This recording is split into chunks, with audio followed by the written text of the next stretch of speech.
Before he was killed, he mated with Earth women, procreating numerous children, thereby transmitting his wicked spirit and evil powers through new generations.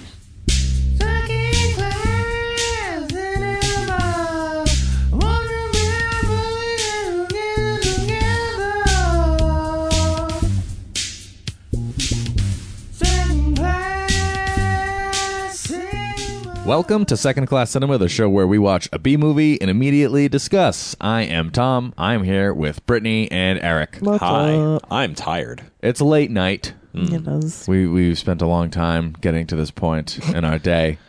And finally we are here, and we are here to discuss the movie The Visitor from 1979. And it was Brittany's pick, wasn't it? Yeah. Okay, well, you could sound a little more chipper than that. Can I? You can. It's only 1 a.m. We can do this. I'm seeing the look on her face. I don't think it's possible. Oh, my goodness. Oh, okay. Are you the visitor? Is it you? All right. Well, why did we watch The Visitor? Really basic. Saw it on Amazon Prime. Thought the cover looked really cool. It's like a picture of like a falcon with like a hood on, with like an eyeball in its mouth. It's really fucking And cool. it's, I'm like, not going to deny it. In a bunch of like crazy clouds. Yeah? It's very like futuristic and fantastical looking. Looked pretty neat. Yeah. Mm-hmm. So I was sold. I judged a book by its cover. Oh. Well, you're not supposed to do that, I hear. Yeah. And then I remembered why Well, as we were watching this movie. I guess it goes both ways then. So what was this movie about? Well, tell me what The Visitor was about so that I can continue this episode. Yeah. Were you asleep like I was last week? No, not at all.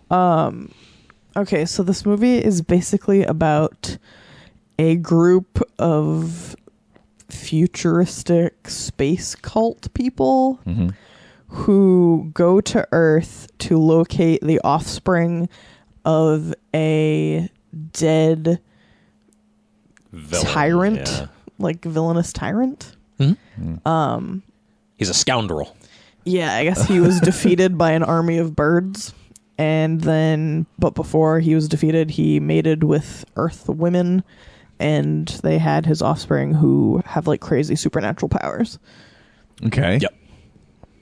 And that's so it. it was their journey to recover this said child. Yeah. I'm assuming there's multiple of them. So were all of the kids in that room? All the bald kids? Yeah. I think they were all Katie's. I think they were, yes. Yeah. Okay. All recovered. They were all the brood. Yeah. Exactly. I think that pretty much sums it up. Yeah, and speaking of the brood, I had a quick question. I was definitely getting brood vibes from the beginning of this. And how do you think David Cronenberg would have handled this movie? Like, do you think it would have been like better? Yeah, Yeah, definitely. It probably would have been not as anticlimactic. that's true. His movies definitely come to a head. Yeah. Yeah. I felt like this movie was like the opposite of a Cronenberg movie, where Cronenberg movies usually start really slow, like a really slow burn, and then like they ramp up and they go fucking crazy near the end. Yeah. This one started really strong and it kind of like petered out like around the 45-hour mark. And then it never got And any it better. it never really grabbed me again. It didn't really go crazy with anything. Is this rated R? I don't know. I feel like the gore wasn't think so. crazy. The language wasn't. That Too young girl forceful. had a foul mouth. She was Yeah. calling people bastards and sons of bitches and motherfuckers and Yeah, It is rated It is R. rated R. and Yeah. tutti fruities and aw rudies. Yeah, that little bitch was the worst child I've ever seen. Yeah, Katy wasn't. Was pretty scary actually. Yeah, she had that kind of omen thing going on. Yeah, it wasn't too bad. I didn't think she was that scary. I was disappointed in her. So what are we doing? We're just changing pace here. We want to go into failures first. No, we can talk about the sweet cover of this movie. Okay. And I thought we that's my did. only success. No.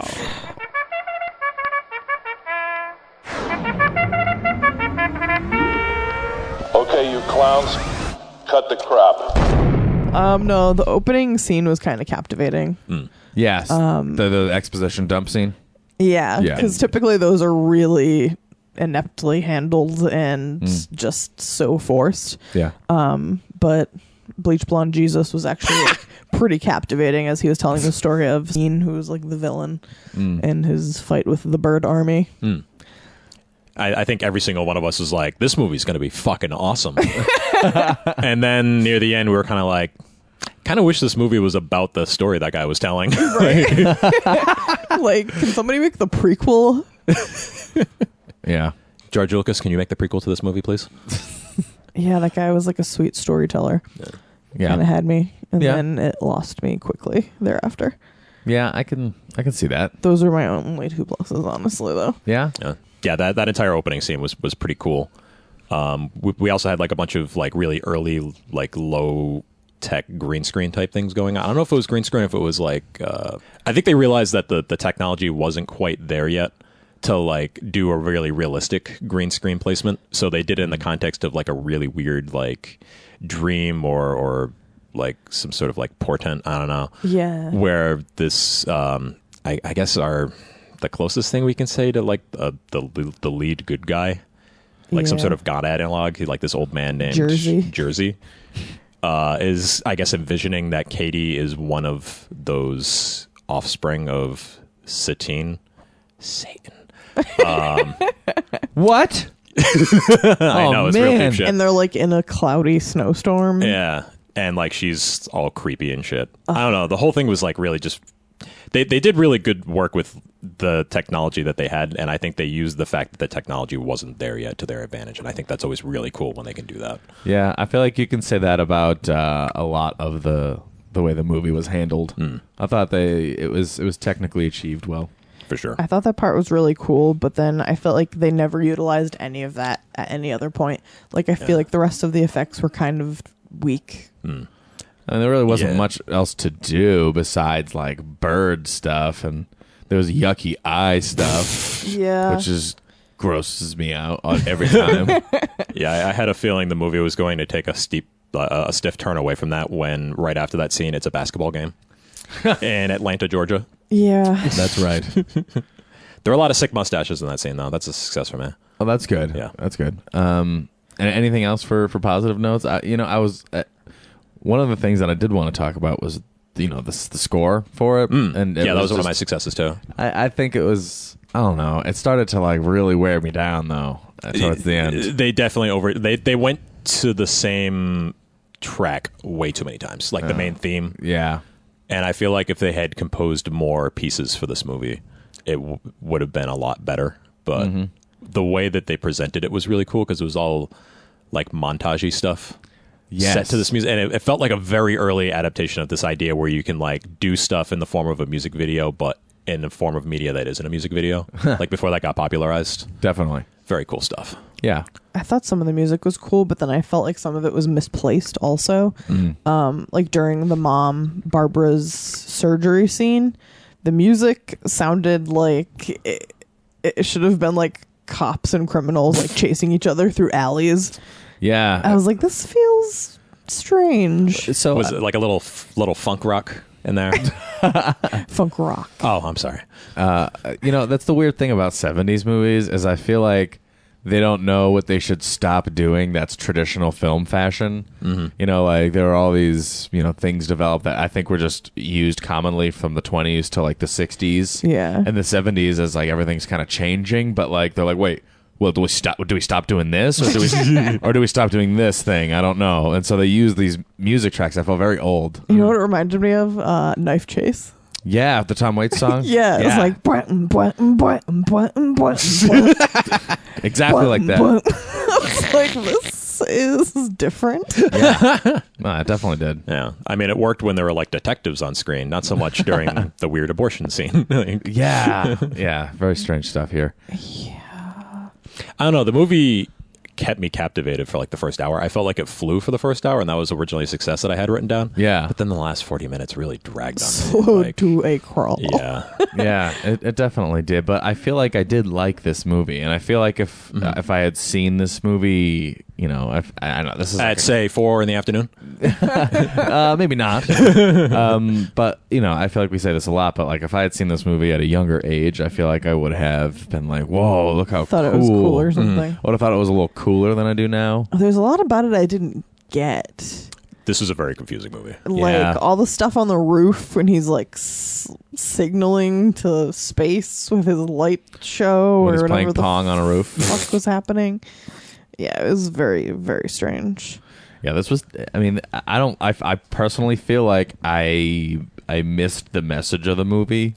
Like, I feel like they were definitely trying to tell me something, and I don't know if I heard it. I don't think they were. I think they definitely were trying to tell me something. Yeah. And after this hour and 40-minute conversation, I'm like, wait, what? And I always feel so more time? hesitant to say that about a movie because I'm usually pretty dense when it comes to that stuff. So, like, I could just be like, yeah, this movie was brilliant.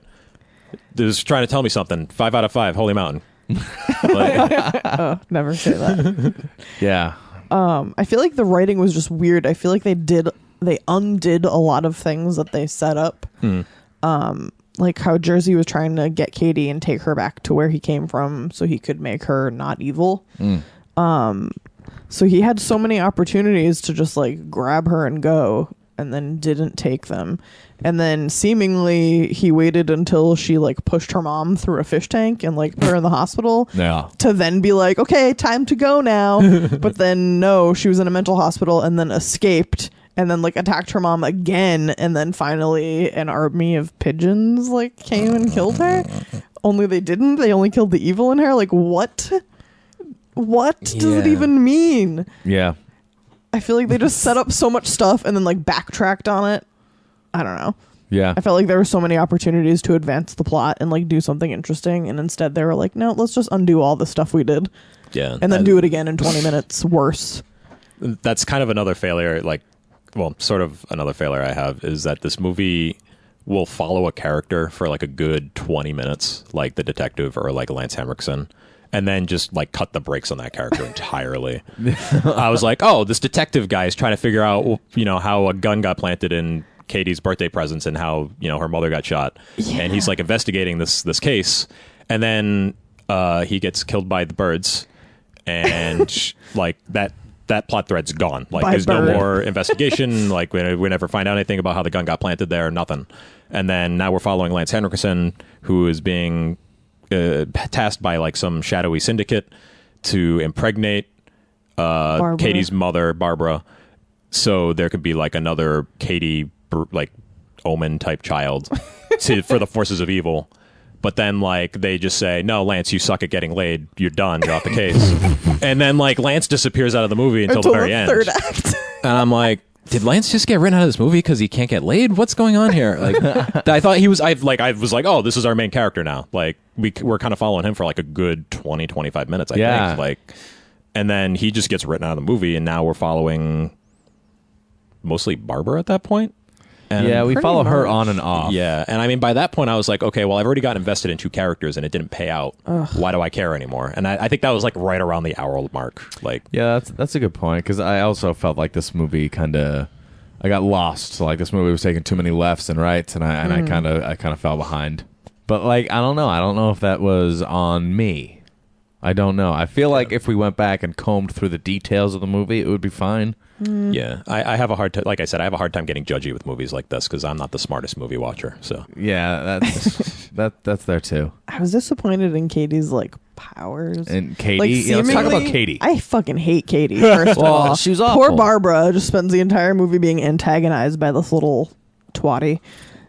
It's like you mispronounced tween, by the way. No, I didn't. She's like seemingly so powerful, but then really can't accomplish anything she's set out to accomplish. I don't know. She plays a mean game. She fails at killing Barbara like 4 separate times. That's true. She's a super creep. When she was talking to her mom's boyfriend, Lance Henriksen, about impregnating her, that was fucking creepy. Yeah, she's like, can you come over and make love to my mom? Well, she really wanted a brother. Oh, she was a ghoul. There was one point where the nanny was like smacking her, and I was like, oh, I hope she just chokes her to death until she dies. Wow. Yeah, I did not like her. She was super rude and bitchy and awful. Say, walking around with her whoops, I shot mommy attitude. Oh my God, I know. Oh, that scene was so funny, though. That was so weird. She throws the gun. It shoots her mom. Throws the gun. Well, how did she get this gun? She got it as a birthday present. I think she put it in there herself. That's what I gathered when he found the bird that her aunt actually bought for her. In the plant? In the plant. Oh. In their own house. I was like, okay, it must have been her then. Mm-hmm. But yeah, she throws the gun, it lands, shoots the mom. The mom looks at her, and she just shakes her head. She shakes her head and smiles. Oh, you shot me again. I was like, what the fuck is Fool me happening? twice, shame on me. There was so much weird ADR in this movie that was awful. Yeah. I don't know if it was like different language scenes or if the audio just sucked or they changed the dialogue because they realized it made no fucking sense or something.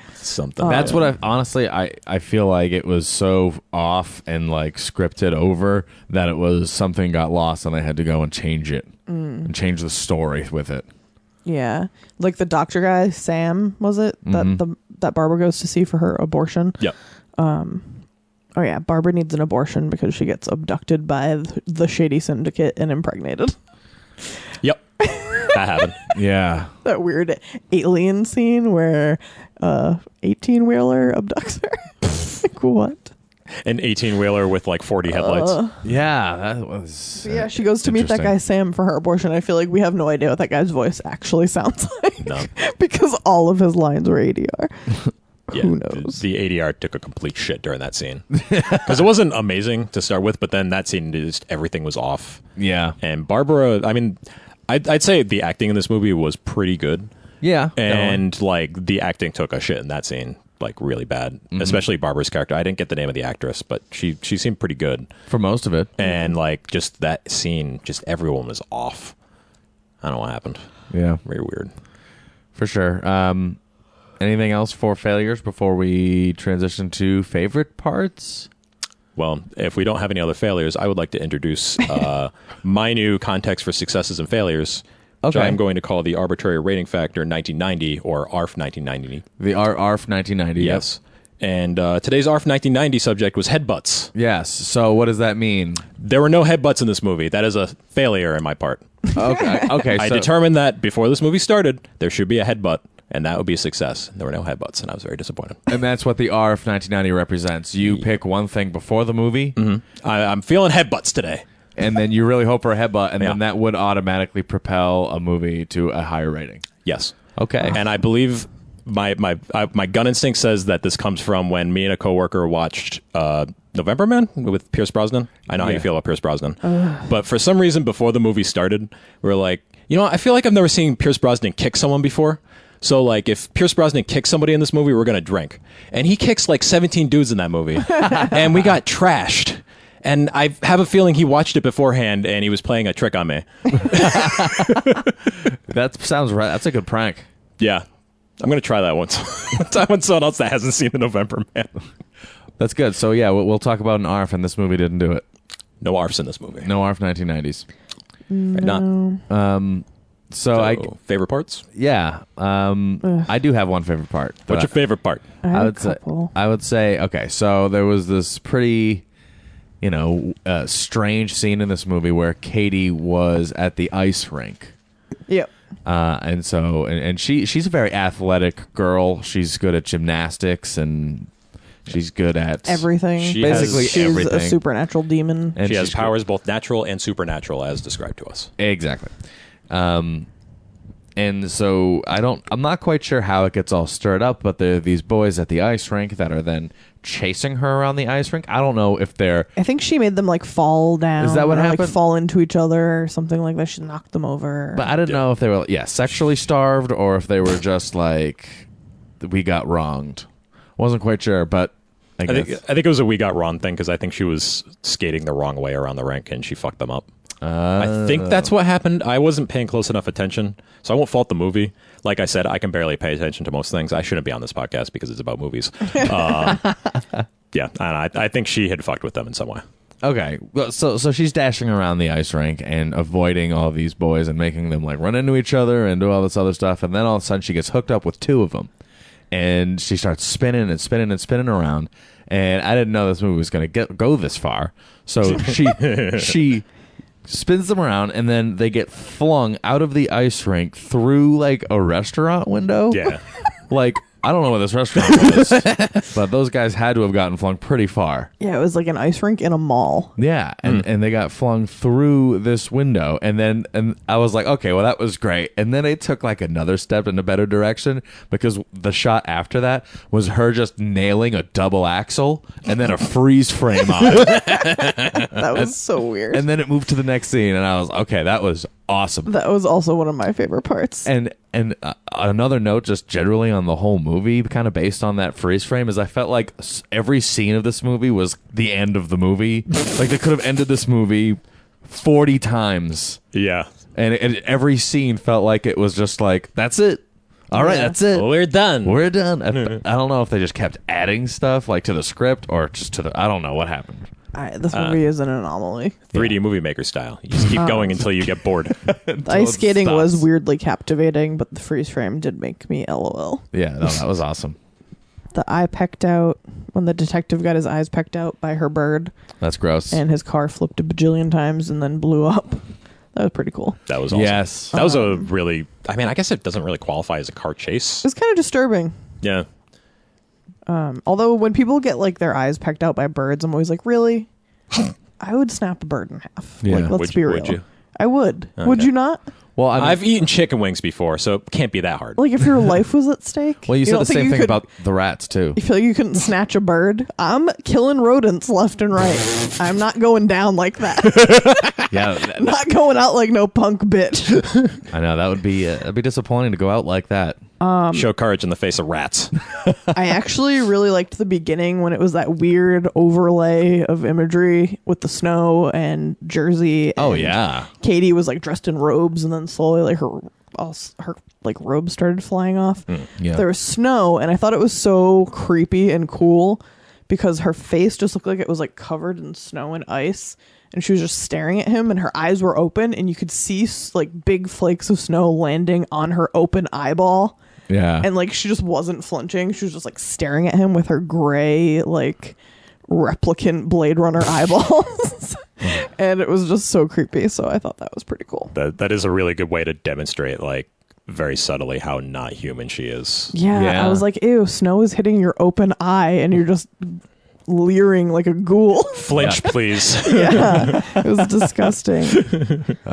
Eric, you any favorite parts? I think everything's been...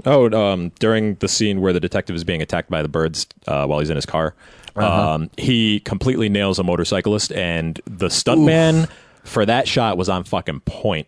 Dude. Because he just like goes headfirst into the windshield and flips over the car and completely eats shit. He's dead now. Oh, he died there's that no way that stuntman's alive. R.I.P. Stuntman. But it was awesome. Yeah, that was. I can appreciate some solid stunt work in a movie that didn't really need to have it. No, like this movie didn't need to have that guy getting run over, and it fucking delivered. Well, maybe because the stunt happened and they're like, "Holy shit!" Okay, now That guy wasn't even on set. Did he sign a waiver? It looks like he hit the windshield like from the chest up, and then his legs just bent over him in like a U shape. Yeah, that was His painful. poor looking. spine. One more thing I'd like to throw out there is I like the Home Alone 2 ending where they just say, "Let's cover them in birds." Yeah, that was pretty weak. In the blonde Jesus' story in the beginning, it was like, yeah, an army of birds, and you imagine it as like fierce birds. At least I did. I was like, Yeah. hawks, Like- pretty sweet. Yeah. And then it's the end, and it's just like a flock of pigeons. They're literally lost in New York. And then there was that one pigeon that was like chasing Lance Hendrickson that was like made out of wood. Yeah. It's like I don't know what that was about. That grew like a big long beak. It was like a metal sword bird. And then stabbed all the paint out of his neck. It lunged directly into his throat. Oh, it was so weird. That was funny. And I also have just another general note about the movie is like this movie was a lot of people just creepily observing the movie, like from other rooms and through windows. And just everyone was staring at everyone else in this movie doing what they needed to do, including us watching the movie. There's layers upon layers upon layers. Yeah, this movie's pretty deep. Like I said, I missed it. Yeah. I will also say, I guess this is kind of a success, kind of a favorite. There were just some really cool shots in this movie. Yeah. Like the whole mirror room scene where she's smashing all the mirrors. Yeah. I'm trying to remember when Enter the Dragon was, because they kind of did the same thing with that. I think that was 73. That was one of my favorite parts too. But I thought that looked That was kind of cool. very cool. Yeah. Yeah. How eventually she just was like breaking them with her mind, seemingly. Is that it? Is it time to rate? I think much like this movie, I petered out at around the 60% mark. All right. All right, let's rate it then. So let's rate it then. Yeah, I'm gonna go with. Yeah, fuck I'm going to you. have to give it an unfortunate fuck off. Oh my god, my fucking father. Fuck you. Fuck you. Fuck you. Fuck yeah! All right, let's rate The Visitor 1979. Let's go round the horn. Who wants to begin? I'll begin since I picked it. All right, yeah, you start. I'm gonna give it a standard fuck off. Fuck off. It had some cool ideas and some cool imagery. I just feel like they didn't take anything far enough. The story was really convoluted, and I guess the story wasn't convoluted, but they made it more difficult than it needed to be. Okay. Like, they made reaching that resolution more difficult than it needed to be, and I didn't appreciate that. And it was a perpetrator of the biggest crime of all, which is that it was boring. Yeah. Yep. Yes. So, fuck off, you The get- Visitor. You get life in prison for being boring Yeah. these days. Don't come around here no more. Eric, what about you? I'm going to give it a fucking all right. Is that a rating? Am I allowed to do that? Sure. Yeah. Okay, cool. I feel like I would want to watch this again after reading something that explains it to me. Because I don't feel like I can give this a true judgment without really saying, okay, I understand what the hell is going on here. But maybe that's also the movie's fault, and I'm not giving myself enough credit. So I don't feel like I 100% want to commit to any specific, like, this is good, this is bad. I will say, pacing-wise, it does suffer from the 70s problem, and that is a big strike against it. That said, I thought there were some cool things about it, and maybe if I understood what was going on, I'd probably like it a lot more. But Yeah. it was all right. I feel like if this was the first version of this movie I'd ever seen before, I'd be like, oh, this is fucking sick. Like, if I'd never seen a Cronenberg movie before, you know. Yeah, that's true.